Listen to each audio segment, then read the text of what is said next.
सुहानी ये जानना चाहती थी कि मिस्टर सक्सेना आखिर कौन थे। युवराज जीतू काका को सुहानी सक्सेना को सारी बातें बताने के लिए कहता है। जीतू काका सुहानी से कहते हैं सक्सेना साहब के साथ वो सब उस मनहूस कुएं की वजह से हुआ था। जीतू काका की बात सुनकर सुहानी चौंक जाती है, लेकिन युवराज बिना किसी एक्सप्रेशन के वहीं बैठा रहता है। उसे पहले से ही ये सारी बातें पता थी, लेकिन वो सुहानी को ये पता नहीं चलने देना चाहता था कि वो ये सब पहले से जानता है। सुहानी क्यूरियस होकर कहती है, काका आप क्या कह रहे हैं, मैं ठीक से समझ नहीं पा रही हूँ। जीतू काका फिर से उसे गौर से देखने लगते हैं। उन्हें अब भी सुहानी का चेहरा कुछ जाना पहचाना सा लग रहा था। उसके मन में बार बार ये सवाल आ रहा था कि आखिर ये लड़की सक्सेना साहब के बारे में क्यों जानना चाहती है, लेकिन वो सुहानी से कोई भी सवाल नहीं करते क्योंकि युवराज उसके साथ था और युवराज ने उन्हें सुहानी को सारी बातें बताने का इशारा किया था। जीतू काका को युवराज पर पूरा भरोसा था। जीतू काका अपनी बात कहना शुरू करते हैं, बेटा सक्सेना साहब बहुत बड़े आदमी थे। वो शिमला के सबसे रईस और इज्जतदार इंसान थे, लेकिन उससे भी बढ़कर उनका दिल बहुत बड़ा था। वो हमेशा लोगों की मदद करते थे। उनके परिवार में उनकी बीवी अवंतिका मैडम और उनकी एक प्यारी सी बेटी सीवी थी। ये सुनकर सुहानी बोल पड़ती, सीवी?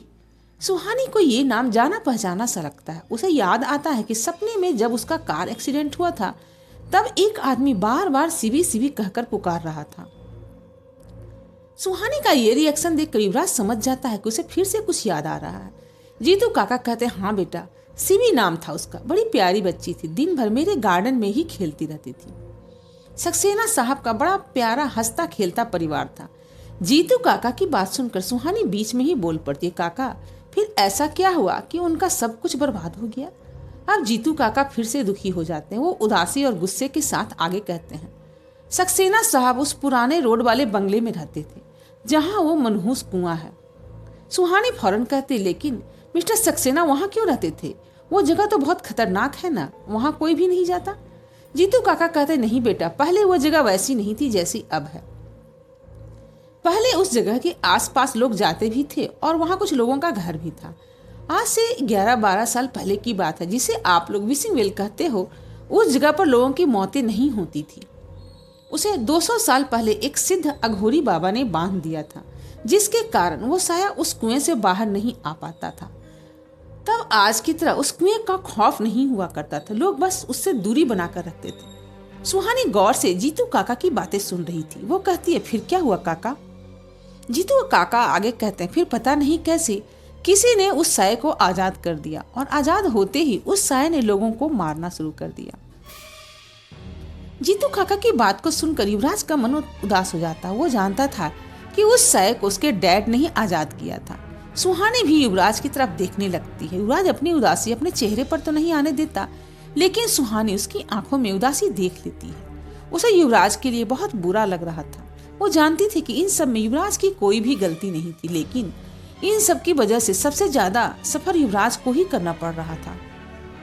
जीतू काका आगे कहते हैं, सक्सेना साहब का घर उस कुएं के पास ही था। जब वहां लोगों की मौतें शुरू हुई थी तब हम सब ने उनसे कहा था कि वो उस घर को छोड़कर कहीं और चले जाएं, लेकिन सक्सेना साहब इन भूत प्रेतों में विश्वास नहीं करते थे। कुछ दिनों के बाद अवंतिका मैडम के बर्ताव में बदलाव आने लगा।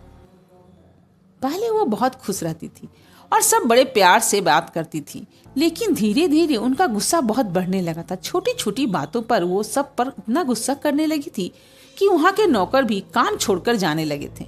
एक बार तो उन्होंने सीबी की केयर टेकर की गर्दन पर चाकू रखकर उसे मारने की धमकी तक दे डाली थी। सीबी बिटिया, जिससे वो अपनी जान से भी ज्यादा प्यार करती थी, उसे उन्होंने डांटना यहाँ तक कि मारना भी शुरू कर दिया था। सक्सेना साहब अवंतिका मैडम के इस बर्ताव से बहुत परेशान हो गए थे। उन्होंने उनका कई डॉक्टर से इलाज भी करवाया, लेकिन कोई फायदा नहीं हुआ। एक रात की बात है, मैं उस रात पानी लेने के लिए अपने कमरे से बाहर आया था। तभी मैंने देखा कि एक आदमी हाथ में टॉर्च लेकर कुछ ढूंढ रहा है। जब मैं उनके पास गया तो देखा कि वो सक्सेना साहब थे। मेरे पूछने पर उन्होंने बताया कि अवंतिका मैडम अपने कमरे में नहीं है। फिर हम दोनों उन्हें पूरे घर में ढूंढने लगे। पूरा घर ढूंढ लेने पर भी जब वो हमें नहीं मिली तो मैं और सक्सेना साहब उन्हें ढूंढते हुए घर से बाहर निकल गए। वो हमें घर से बाहर भी नहीं मिले। उन्हें ढूंढते हुए हम दोनों उस कुएं के पास पहुंच गए और फिर हमने जो देखा वो ये कहते हुए जीतू काका की आंखों में डर साफ साफ दिख रहा था। सुहानी झट से कहती है, आपने क्या देखा काका? जीतू काका सामने बैठे युवराज को देखने लगते हैं, मानो वो युवराज से पूछ रहे हों कि उन्हें सुहानी को आगे की बात बतानी चाहिए या नहीं। युवराज फिर से जवाब में अपनी पलकें झपका देता है। जीतू काका युवराज का जवाब समझ जाते हैं और आगे कहते हैं, उस रात जब हम उस कुएं के कुछ पास पहुंचे तो हमने देखा कि वहाँ एक औरत खड़ी है। उस औरत ने लाल रंग की साड़ी पहनी थी और उसके लंबे बाल बिखरे हुए थे। वो चांदनी की रात थी, इसलिए कुएं के पास का नजारा हमें बिल्कुल साफ साफ दिख रहा था। हम एक पेड़ की आड़ में खड़े होकर सब देखने लगे। उस औरत के सामने एक आदमी खड़ा था। तभी उस औरत ने उस आदमी का गला पकड़कर उसे जमीन से ऊपर उठा दिया। उस आदमी के गले से जैसे खून की धारा बह रही थी और वो छटपटा रहा था। कुछ देर तक छटपटाने के बाद उस आदमी ने अपना दम तोड़ दिया। यह देखकर मैं और सक्सेना साहब बहुत घबरा गए थे, लेकिन हमारे होश तो तब उड़ गए जब वो औरत पीछे मुड़ी। जैसे ही वो पीछे पलटी, हमने उस औरत का चेहरा देखा। वो औरत कोई और नहीं बल्कि अवंतिका मैडम ही थी। हम उन्हें देखकर एक मोटे से पेड़ के पीछे छुप गए। वो बिना इधर उधर देखते हुए अपने उसी घर के अंदर चली गई।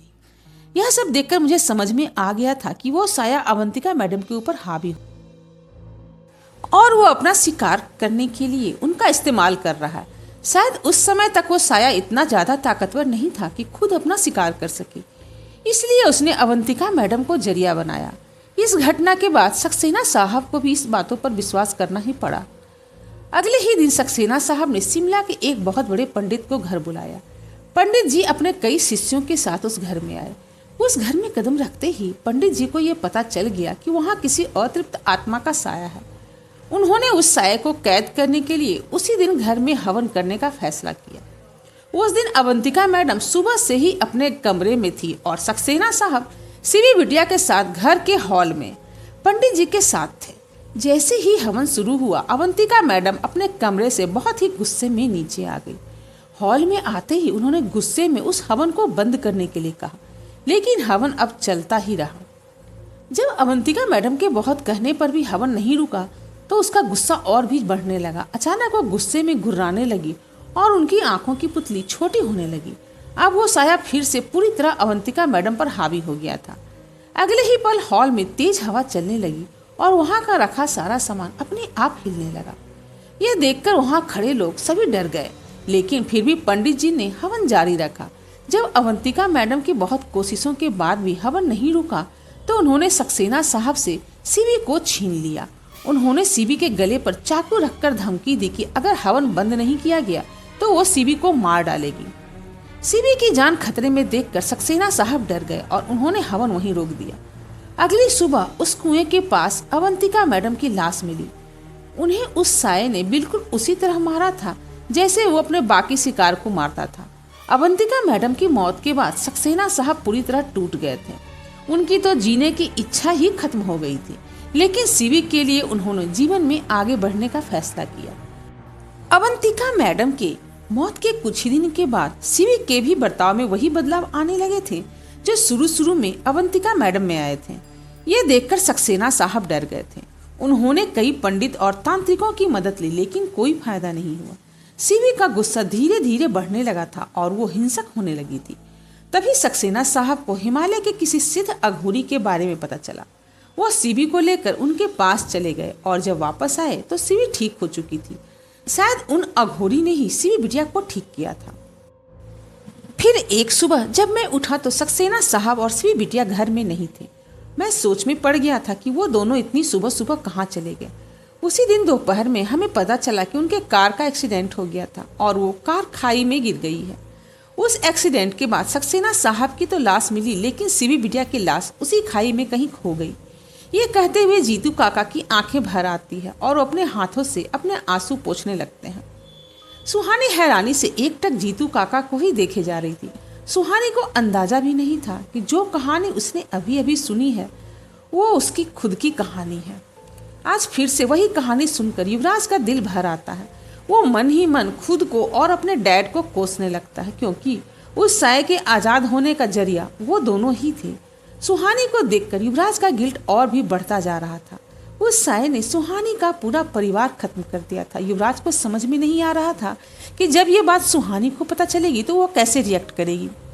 जीतू काका से मिस्टर सक्सेना के बारे में जानकर युवराज और सुहानी उनके घर से चले जाते हैं।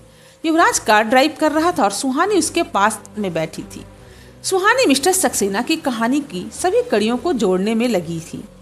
वहीं युवराज बिना कुछ कहे अपने मन में बहुत बड़ा बोझ लिए कार ड्राइव कर रहा था। यही सब सोचते हुए सुहानी की नज़र युवराज पर जाती है और ये युवराज को बड़े ही गौर से देखने लगती है।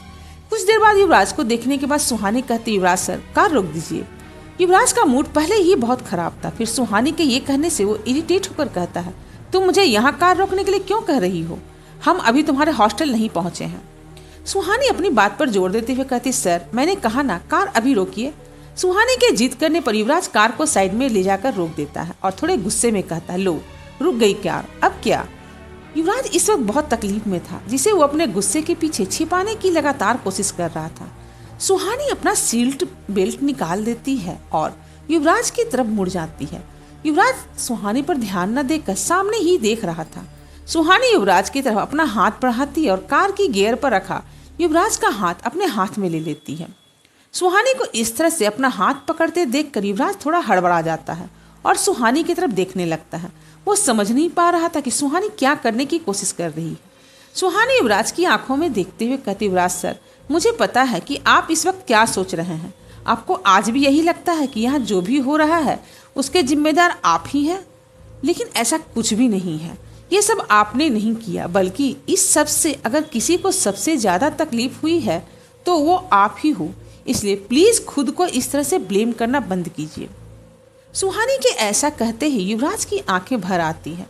बचपन से आज तक जो भी युवराज ने सहा था उसका दर्द सिर्फ वही जानता था, फिर भी वो इन सब के लिए खुद को ही जिम्मेदार मानता था। आज पहली बार किसी ने उसे एहसास दिलाया था कि इन सब में उसकी कोई गलती नहीं है। सुहानी की बात को सुनकर युवराज का दिल भर आता है। अपनी आंखों में आए आंसू छुपाने के लिए युवराज अपना चेहरा दूसरी तरफ कर लेता है। सुहानी को इस बात का एहसास था कि इस तरह अकेले घुट घुट कर रहना किसी को भी कितनी तकलीफ दे सकता है। सुहानी ये अंदाजा भी नहीं लगा सकती थी कि 11 साल की उम्र से किसी आत्मा के साये में रहना कितना भयानक होता होगा। युवराज के बारे में सोचकर सुहानी की आंखें भी नम हो जाती है। वो अपना हाथ युवराज के चेहरे की तरफ बढ़ाती है और अपना हाथ से युवराज का चेहरा फिर से अपनी तरफ करके बड़ी मासूमियत से कहती, युवराज सर आप चिंता मत कीजिए, हम मिलकर सब कुछ ठीक कर देंगे। सुहानी के ऐसा कहते ही युवराज के आंसू जो अब तक उसने गिरने नहीं दिए थे वो उसकी आंखों से बाहर आ जाते हैं। सुहानी बड़े प्यार से युवराज के चेहरे से उसके आंसू पोंछती है। युवराज खुद को भी कंट्रोल करने की बहुत कोशिश करता है, लेकिन आखिर में खुद से हारकर सुहानी के गले लग जाता है। युवराज के इस मूव से एक पल के लिए सुहानी शॉक्ड रह जाती है। युवराज ने सुहानी को अपनी बाहों में समेट लिया था और उसकी आंखें बंद हो गई थी। ऐसा लग रहा था जैसे इस वक्त युवराज सुहानी के अलावा किसी और चीज की मौजूदगी महसूस ही नहीं करना चाहता। सुहानी का इतना करीब होना युवराज को बहुत सुकून पहुंचा रहा था। कुछ पलों के लिए वो अपनी सारी तकलीफें, सारी परेशानियां जैसे भूल गया था। दूसरी तरफ सुहानी शौक से बाहर आती है। उसने कभी युवराज को इस तरह कमजोर पड़ते नहीं देखा था। युवराज की ऐसी हालत देखकर उसकी भी आंखें नम हो जाती हैं। सुहानी के हाथ अभी भी हवा में ही थे। उसका भी मन कर रहा था कि वो युवराज को वैसे ही हक कर ले जैसे युवराज ने उसे किया था, लेकिन वो खुद को रोक लेती है और अपना हाथ युवराज से कुछ दूरी पर ही रखती है। कुछ देर के बाद जब युवराज को एहसास होता है कि उसने सुहानी को गले लगाया है तो अपनी आंखें खोलता है और अगले ही पल सुहानी से अलग हो जाता है। युवराज एक गहरी सांस लेता है और इधर उधर देखने लगता है। अब ये सिचुएशन दोनों के लिए भी काफी अनकंफर्टेबल हो गई थी। वो दोनों एक दूसरे को देखने की हिम्मत नहीं कर पा रहे थे। युवराज बिना कुछ कहे अपनी कार स्टार्ट करता और आगे बढ़ जाता है। अब कार के अंदर बिल्कुल खामोशी थी। सुहानी तिरछी नजरों से युवराज को देखती है तो पाती है कि युवराज की नजर सिर्फ रोड पर है, लेकिन उसे ये नहीं पता था कि युवराज भी बीच बीच में नजर चुराकर उसे ही देख रहा था। सुहानी को कार के अंदर का ये माहौल बिल्कुल भी अच्छा नहीं लग रहा था। वो अनकंफर्टेबल सिचुएशन को बदलने के लिए युवराज से कहती, युवराज सर आपसे एक सवाल पूछूं? युवराज सामने देखते हुए बिना किसी एक्सप्रेशन के कहता सुहानी कहती, आप शिमला के सबसे रिच और पावरफुल इंसान हैं। हमारा कॉलेज भी आपका ही है, फिर आप वहाँ एक प्रोफेसर की जॉब क्यों करते हैं? युवराज सामने ही देखते हुए कहता, मैं कॉलेज में कोई जॉब नहीं करता। सुहानी कंफ्यूज होकर कहती, मतलब? युवराज आगे कहता, मुझे बस पढ़ाना पसंद है, इसलिए कभी कभी वहाँ क्लास लेता हूँ, दैट्स इट, और कुछ नहीं। सुहानी जवाब में कहती है। युवराज कुछ देर पहले की गई अपनी हरकत से बहुत ऑकवर्ड फील कर रहा था। उसने कभी भी किसी के सामने अपने इमोशंस एक्सप्रेस नहीं किए थे। सुहानी वो पहली लड़की थी जो उसके इतने करीब आई थी। अब युवराज जल्द से जल्द सुहानी को हॉस्टल पहुंचा देना चाहता है ताकि उसे इस अनकंफर्टेबल सिचुएशन में और ना रहना पड़े, इसलिए वो कार की स्पीड बढ़ा देता है। जब स्पीड बहुत ज्यादा हो जाती है तो सुहानी घबराने लगती है, लेकिन उसकी युवराज से कुछ भी कहने की हिम्मत नहीं होती। युवराज को इस बात का एहसास नहीं होता कि कार की स्पीड से सुहानी डर रही है। सुहानी युवराज से अपने चेहरे का डर छुपाने के लिए अपनी बाईं तरफ कार के बाहर की तरफ देखने लगती है।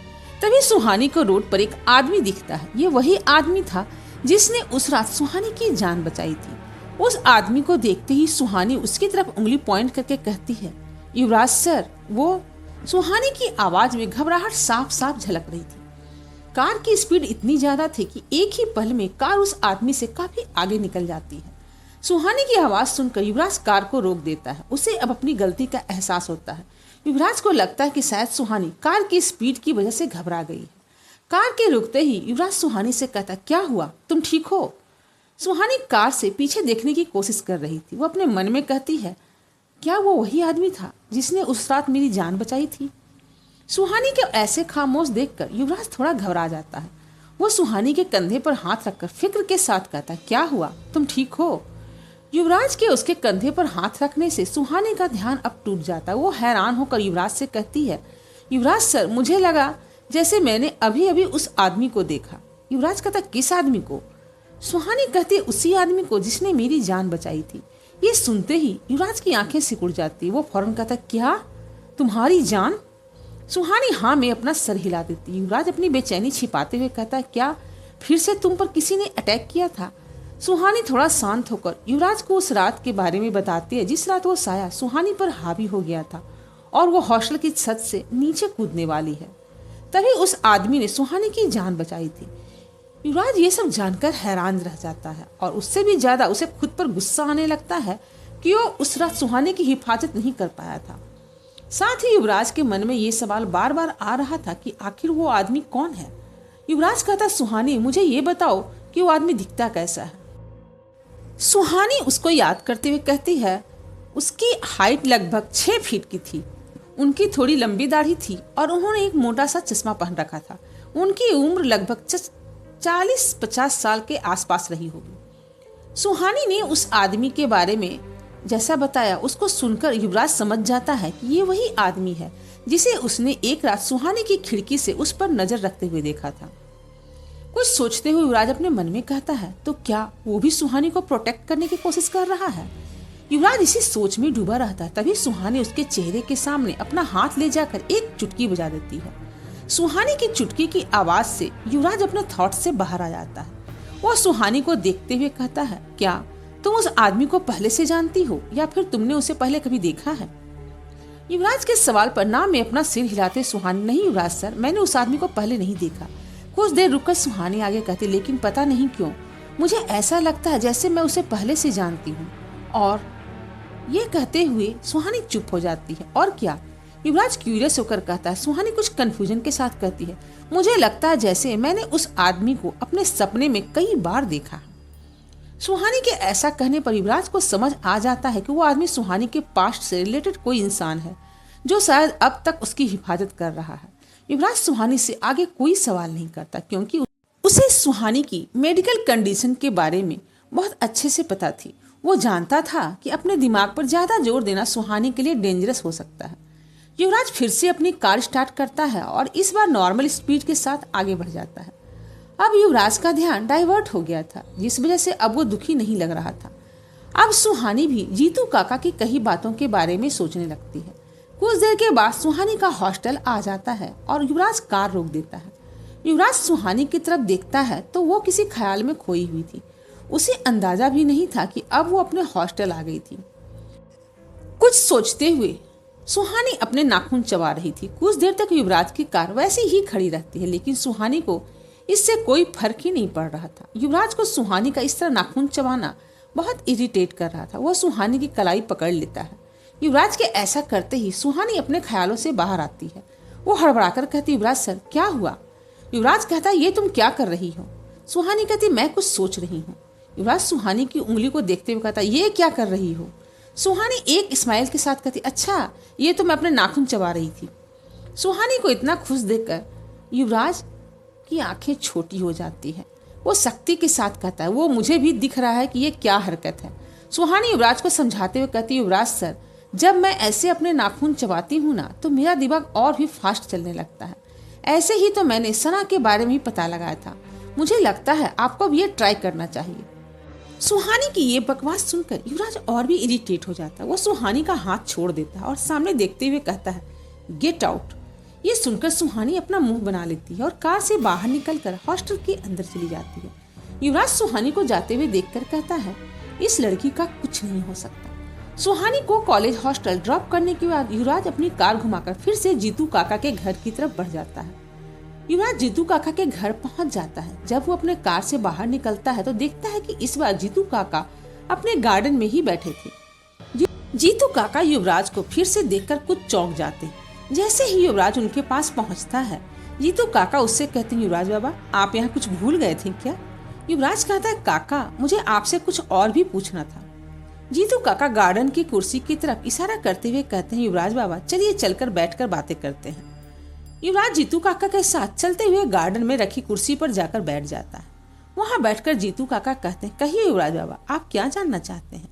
युवराज बड़ी ही संजीदगी के साथ कहता है, काका क्या आप मुझे बता सकते हैं कि जिस समय मिस्टर सक्सेना की मौत हुई थी उसी दौरान उनसे रिलेटेड और कितने लोगों की मौत हुई थी या कितने लोग गायब हुए थे? जीतू काका कुछ याद करते हुए कहते हैं, जहां तक मुझे याद है उस समय अवंतिका मैडम, सक्सेना साहब और सीवी के बाद उनके पीए विजय चतुर्वेदी और उनकी बीवी मीरा की भी मौत हुई थी। युवराज अपनी बात पर जोर देते हुए कहता है, फिर से कहता है, काका प्लीज थोड़ा अच्छे से याद कीजिए, कोई और तो होगा जो हमसे छूट रहा है। जीतू काका काफी देर तक सोचने के बाद कहते हैं, नहीं युवराज बाबा मुझे और कोई भी ऐसा इंसान याद नहीं है जिसकी उस दौरान मौत हुई थी। जीतू काका के इस जवाब से युवराज डिसअपॉइंटेड हो जाता है और उनसे कहता है, कोई बात नहीं काका अब मैं चलता हूँ, लेकिन अगर आपको कुछ भी याद आता है तो प्लीज मुझे जरूर बताइएगा। ये कहकर युवराज वहां से जाने लगता है। युवराज कुछ ही कदम चल पाया था तभी जीतू काका उसे पीछे से आवाज देते हैं, युवराज बाबा एक आदमी और था। ये सुनते ही युवराज के कदम रुक जाते हैं। वो फौरन पीछे मुड़कर जीतू काका के पास जाता है और उन्हें सवालिया नजरों से देखने लगता है। जीतू काका कहते हैं, मैं दावे के साथ तो नहीं कह सकता कि उसे उस साये ने मारा है या नहीं, लेकिन जिस दिन सक्सेना साहब और सीवी बिटिया की मौत हुई थी उसी दिन से राघव भी गायब हो गया था, जो आज तक नहीं मिला। युवराज फौरन कहता है, काका ये राघव कौन है? जीतू काका उसे याद करते हुए कहते हैं, राघव सक्सेना साहब का ड्राइवर और बॉडीगार्ड दोनों ही था। वो उसे अपने छोटे भाई की तरह मानते थे। वो जहां भी जाते थे राघव उनके साथ ही होता था।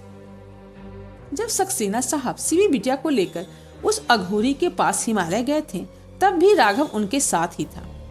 जीतू काका की बात पूरी होने पर युवराज उनसे कहता, काका क्या आपके पास उस राघव की कोई तस्वीर है? जीतू काका बड़ी सहजता से कहते हैं, तस्वीरें होनी तो चाहिए, लेकिन युवराज बाबा मुझे माफ कीजिएगा, वो तस्वीर मैं अभी नहीं ढूंढ पाऊंगा। हमारी पुरानी तस्वीर कहाँ है ये आपको आपकी चाची ही बता पाएंगी, और वो हमारे बेटे के घर गई हुई है। वो कल वापस आ जाएगी, तभी मुझे वो तस्वीरें मिल पाएंगी। युवराज जीतू काका से पूछता, काका क्या आप मुझे ये बता सकते हैं कि राघव दिखने में कैसा था? जीतू काका राघव को याद करते हुए कहते हैं, बहुत साल हो गए हैं उसे देखे हुए, अब तो ठीक से कुछ याद भी नहीं रहता, लेकिन वो 6 फुट से ज्यादा लंबा था, उसका रंग गेहुआ था और उसकी आंखों पर एक चश्मा लगाता था। इससे ज्यादा मुझे कुछ भी याद नहीं है। युवराज कुछ सोचते हुए कहता है, इतना काफी है काका। युवराज जीतू काका को थैंक्स कहकर वहां से चला जाता है।